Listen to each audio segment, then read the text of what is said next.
In 1704, Carolina launched the first slave patrols, which would eventually become the police. They had three functions.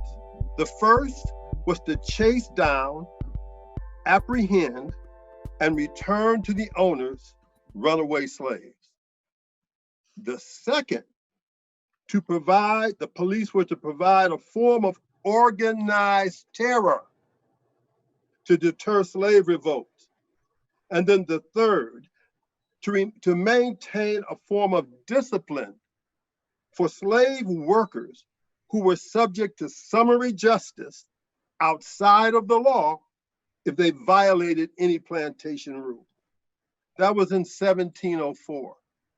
Move the clock up 253 years. And an 8-year-old boy has my first encounter with the police.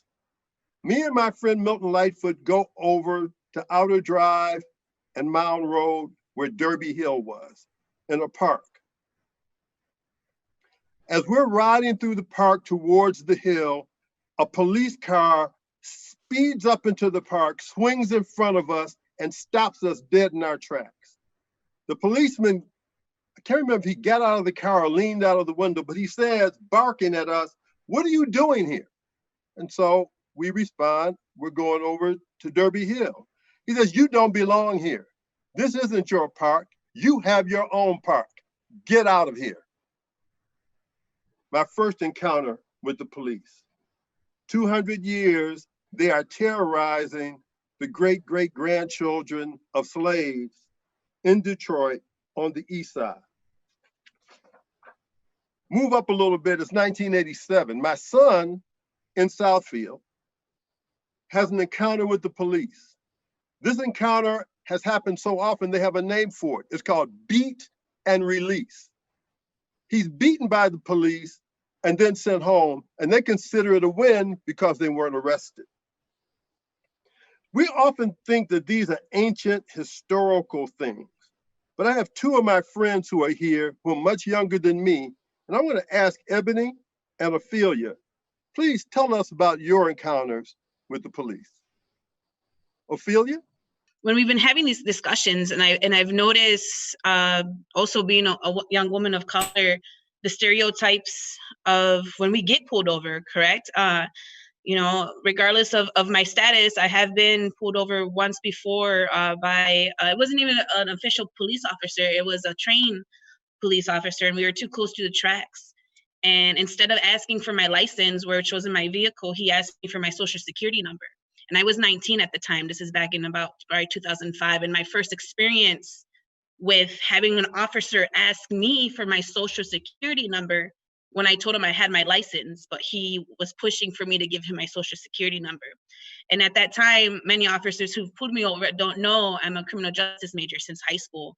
I graduated from the University of Michigan with my bachelor's in criminal justice. So I know how the system works. I know how stop and frisk should go. I know how when they pull you over, they have to tell you first why, and I know that no officer needs to know or ask for your social security number. So that was one of my first ones.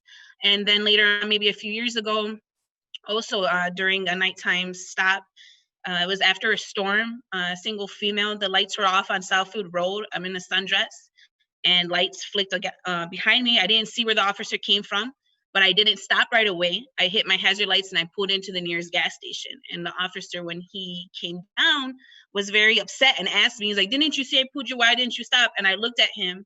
I was already in a state of distraught from the situation I was coming home from, or going home.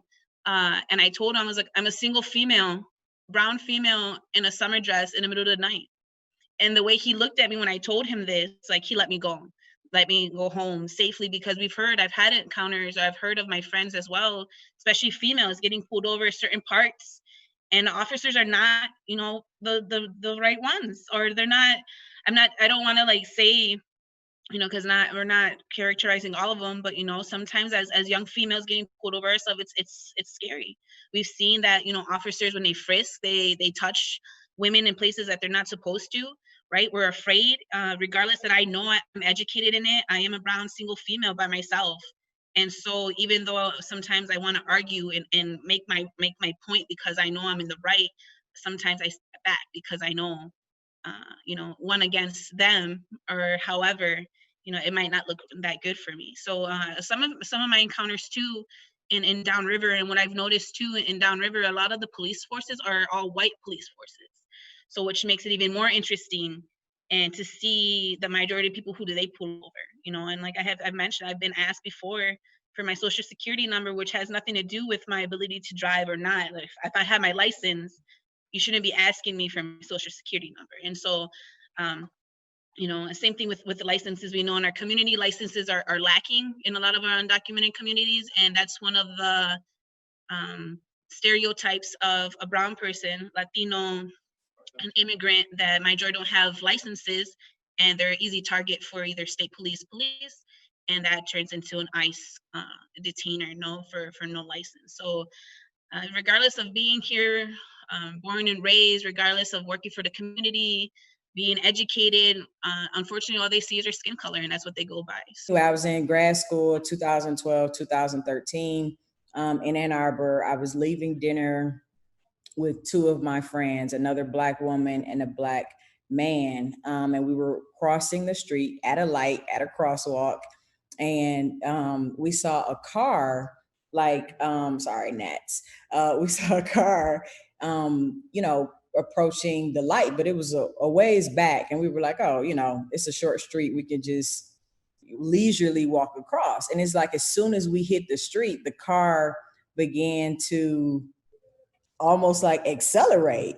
And so we're proceeding, and like we added a little shuffle to our walk to get across. And as the car is approaching the light, I look back, and it's the Ann Arbor police. So he sees me look back, and then I mouth, or I say to them, I was like, wow, that was the police. And that's all I did. I didn't do any finger, like put any do anything profane with my hands, nothing. And he went through the light, whipped around, and put the truck up on the sidewalk and cut us off on the sidewalk. And he said, give me your ID. Very aggressive behavior. Give me your ID, give me your ID. And at this time, I'm in grad school for public policy. And I'm like, my ID for what? I said, we walked across a crosswalk. You almost hit us. We were leisurely walking, and you were accelerating, and you almost hit us. And so I'm refusing. He's like, I'm like, officer, we're gonna just go to our car. And he was like, no, I'm gonna arrest you. Give me your ID. And I said, for what? He never answered the question, but proceeded to attempt to grab my hand to put them behind my back. And I'm like, no, and I'm snatching away. But basically it ended in my friends like begging me. One of my friends was almost to tears, begging me to give my ID. And so he called for backup. So another police officer came. I tried to talk some sense into him and tell him what was going on, to no avail. It ended with me giving my license and a $300 ticket, which I paid. It was for impeding traffic. So as if there's like just traffic and I just ran out, in the middle of the street for no reason, not at a light, not at a crosswalk. That's like the equivalent of impeding traffic.